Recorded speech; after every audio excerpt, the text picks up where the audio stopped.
Very good afternoon. Welcome to KU 24/7 News. My name is Blue Smile, and this is the School of Humanities. And today I'm blessed. I usually say blessed because today I have one of the biggest names around from the School of Humanities, Masjid. Welcome. First of all, welcome to our show. Oh, thank you, Hassan. I'm very humble to be here. Yeah. Thank you for giving me this opportunity to carry out this interview. Yeah, and I hope we'll have an interactive interview.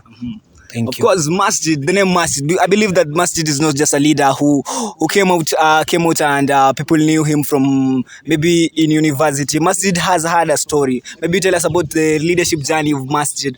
Maybe from high school, maybe if there's primary, you can even tell us Masjid.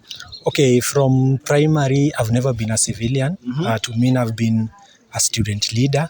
I remember while I was in class 1, I was elected the class prefect, and that journey continued up to class 6.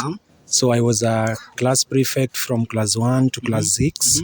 Then class 7, I was elected the deputy school president in our school. Then by that time, class 8 was the one who was the president. So immediately after KCSE, I automatically became the school president. Yeah, so from my entire primary school, I've been a leader. Yeah, in high school, I remember it was very funny though. I remember while I was in class 1, form 1, when we joined, I think it was the second night after joining, our class teacher came and asked about maybe who would like to represent the class. We were two. I carried up my hand, and hopefully I was the class prefect. Then the second term, I was elected the deputy dining hall captain. And my journey in high school has been quite interesting because second term, I was the dining hall captain up to form 4. So in high school, I've not been a civilian. You've never been a civilian? I've never been a civilian. So, and in this maybe Kenyatta University, we have quite a number of us, and they still recognize me as their leader. Yes. So this is not maybe a new journey to me. And maybe in KU, while I joined, I've been a class rep since 1.1 up to now. Currently, I'm still a class rep. Yeah. Any positions that you've held apart from being class rep in the university? Is there any position that you've held that is not class rep? Apart from the university? Yeah, no, just in the university. No, in the university, I have not held any position. No, but people know me as kiongozi because I represent. You represent their them very problems. Well. Yes. Okay, so Masjid, people know Masjid, but to maybe the first years, who is Masjid? Okay, Ochieng Brian Masjid, commonly known as Masjid. That is the name that majority know. But Ochieng Brian Masjid. Yeah, so I'm an aspiring leader in School of Humanities and Social Sciences. So this is not something that maybe I was forced to do, but since 1.1, people know. If you ask around, they will tell you that Masjid has been helping us without an interest in leadership. Yeah, I just like helping. So you'll get that they just recognize me as a leader without any position. You had no position, but you were really helping. Yes. I believe that your passion is helping. Of course, in the School of Humanities, there are these problems that, what are some of these problems that students from the School of Humanities face? Okay, we have a lot of problems. Yeah, a lot of problems. Like currently the new first years that are joining us, with the school, they don't give out they don't register for them the units. Like for us, while we joined, the units were registered online. I think maybe it was because we were studying online from home. But right now, the aspiring leaders are the ones who are giving out the units. So you find out that there's no that simple and classic criteria that is used. So that can help the first years. Also, I think accommodation. Yeah, I think that is a very general problem. It's a general problem. Yeah, in our school because KU has got a lot of land, and I think we can create or build more hostels so that at least, because right now we have people who apply for hostels, but they don't get. Yeah, but they come from humble background. They cannot afford the KM or Wendani or Sukari or Ruiru rent. You find out that maybe in a semester you'll pay 3,000 for the whole 4 months. 4 months. But outside you will pay maybe 7,000 every month. That is quite expensive, for somebody that is coming from an humble background. Yes. Then there is this issue also of retakes. Some of us, like maybe you see 110, these common units, some of us, they get A, but they get a retake. Simply because... How comes this happening? Okay, this is because, the common units, I think we have a large number, and you'll get that some have missing marks, but it is not their problem. It is maybe the problem of the lecturer. But if you try to follow up, you will walk in all the offices in this school. They will tell you that, okay, we'll work on it, but they don't work on it. And I think some of our leaders have failed us in that area. And that is one of the areas that have had a challenge because I'm not holding any position. And if you go to maybe to the registrar academics, if you go to represent such a big case, sometimes they ask you, are you a leader or are you a class rep? And you just find yourself that you're a mere class rep. And they say, okay, bring your letter. What is the problem? You explain to them the problem, but they don't work on it. They don't take it seriously. Yes. As the position that when a leader, someone who holds a special position in KUSA, when that person addresses it at the registrar, they'll take it a bit seriously compared to just a mere classroom. Yes, that is what I mean. Okay, so there are many problems in the School of Humanities, and that's the reason why you're here. Yes, I'm here because I want to represent some of my colleagues who are away. We have some that are having retakes, but they did all the exams plus the CAT, and they are very sure that they scored highly. It's not a retake due to fail. So I'm here to confirm with the exam coordinator so that the exam coordinator can tell me that such a person got a retake maybe because of missing mark in this area, or it's because of a fail. So because of a failure. Yeah, they don't indicate that. Oh, they just keep an A. Yeah, they put an A. Yes. Okay, so Masjid, you really show the heart of helping. Maybe if you are telling us you are aspiring, will you please disclose to us which position are you aspiring? Because you really are a person of determination. We've seen the will that you have to help people, and we've also seen that you know the problems of the people from the School of Humanities, and if given the chance, you will help them. Tell us which position will you be aspiring, or which position that school? Okay, I'll be aspiring for the Congress person, School of Humanities and Social Sciences. Okay, I've been tried, I've been tested, and at least they've seen that I am the responsible choice that can represent them. At School of Humanities and Social Sciences, I think they kneeled on a scam. And, it's been long. I beg your pardon, they kneeled on. Has arrived in School of Humanities and Social Sciences. We've been sitting at the dinner table as food to be eaten for so long. I think this is now the right time that we be at the dinner table as diners and not food to be eaten, or not as diners serving, not as servicemen serving us the food. So it's time to be diners themselves.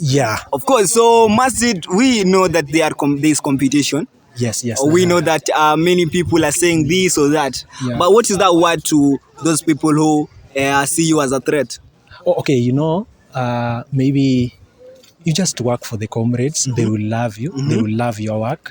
So I just feel that somebody is not a threat. There's nothing. Okay, in politics, I think we should avoid that term threat. If somebody is a threat, it comes out in a very negative way. So I think maybe we say that this person has helped a lot of people, and therefore so many people like him or her. So people will like you for the work you do. people will not like you because you are a threat. They will like you because actually you've been helping them. Then there is this politics of maybe history. You know, as a political science student, currently I'm a political science student. In politics is very dynamic.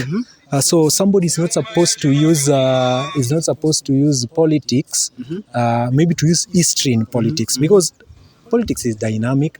Things change.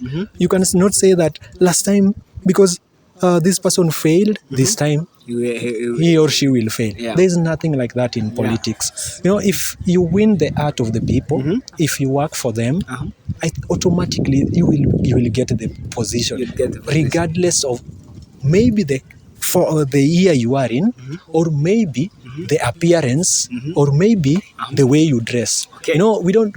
I think the worst thing we do most of the time, sometimes we vote for leaders because they dress well. Because they dress well. You know, those are two different things. Dressing well doesn't mean that you're going to be a good leader.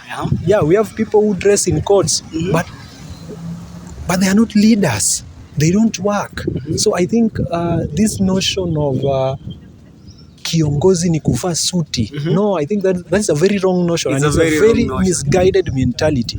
I think we should maybe check somebody who has the quality, somebody who can work. You know, if you have the personality of leadership, even if you don't have a coat, even if you don't dress well, but you have that heart of helping, or maybe you have that leadership qualities, I think people will just love you. You are equal to task. You're equal to the task. You know, you are equal to task even with the person who is wearing a different suits. Brand new suits. Okay, so you've told us that kiongozi si kuvaa suti. So this is the task this is the task that Masjid is saying that he is able and he is in the capacity of helping, although maybe will not be wearing those lavish suits. But the question is, what is this that you'll do different in the event that you get to the position that you're aspiring? I think I have a lot of things that I want to do immediately. In the event that I'll be cleared and I vie for this position. I think I have a lot of things because I've studied this school for quite a long time. I've been here. So I think I've pointed out the issues that are affecting comrades, and especially the issues that are affecting comrades at School of Humanities and Social Sciences. I have quite a lot of them. When the right time comes, I think I'll share that with my colleagues, the other comrades, so that at least they can see the type of leader they want to elect. Because I believe that you cannot be elected for nothing. You must be elected for something. Of course. So this something is what I'm preparing. I've been, for the past 2 years, I've been watching out for areas that have got problems. I've been engaging comrades so that they tell me their problems. Because people you'll hear everybody saying that if you have a problem and you need instant assistance, just call Masjid or text him. Masjid will never blue tick you. Exactly. He will work on your problem immediately. So I think that is maybe a problem that has been in this our school, because you will find out that you have a problem, you text your leader, and the leader tells you that, okay, you call the leader, he tells you that, I'm in a meeting, I'll call you at night.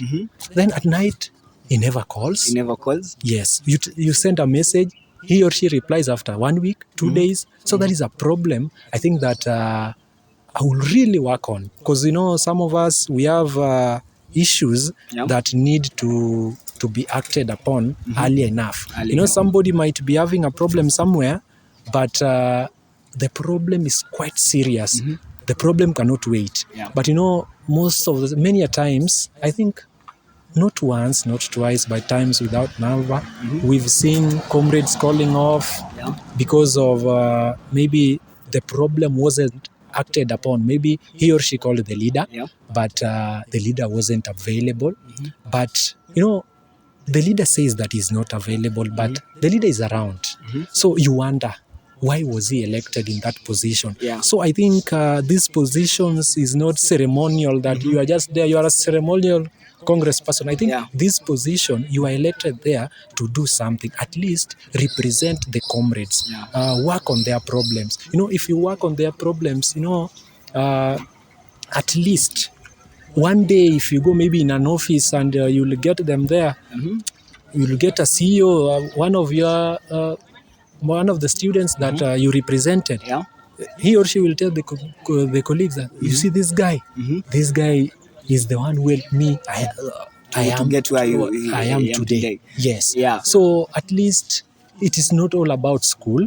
I think it's about maybe after school, maybe what impact have you made in somebody's life that maybe might encourage him or her to maybe work hard after school, so that I think this negativity, at least you help, because I'm a very approachable person.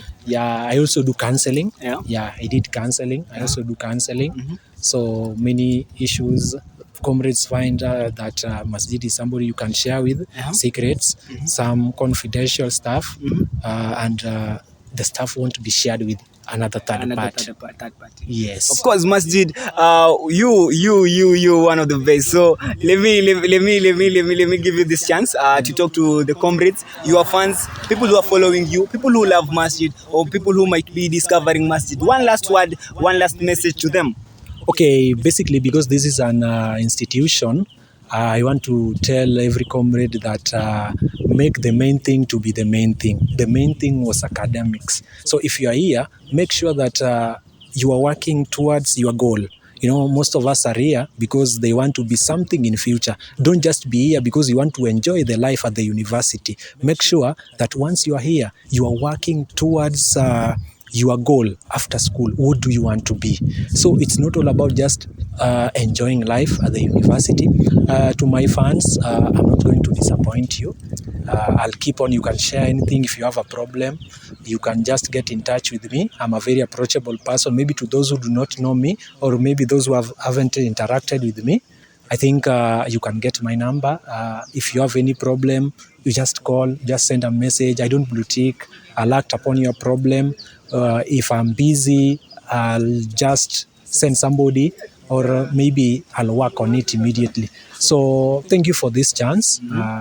I think it's a wonderful thing, creating this interview so that we aspiring leaders and maybe some other stuffs going around at the university can be maybe put on social media. Okay. So I am grateful. Thank you for giving me this opportunity. And I hope that all will be well. All will be well.